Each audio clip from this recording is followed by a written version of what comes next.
సంగారెడ్డి జిల్లా అగ్ని ప్రమాద ఘటనా స్థలాన్ని మాజీ మంత్రి హరీష్ రావు పరిశీలించారు. ప్రమాద సమయంలో 140 మంది కార్మికులు లోపల ఉన్నారని స్థానికులు చెబుతున్నారు అని ఆయన తెలిపారు.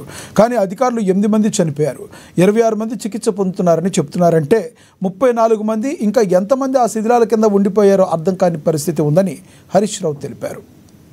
ఇప్పుడు బయటకు పరిగెత్తుకి వచ్చినటువంటి వాళ్ళు కానీ ఆ పేలుడు సంభవించినప్పుడు డ్యూటీలో ఉన్న ఒకరిద్దరిని కలిసినప్పుడు వాళ్ళు చెప్తా ఉన్నారు, దాదాపు 140 మంది వరకు కంపెనీలో ఆ నిమిషానికి పనిచేస్తున్నారని.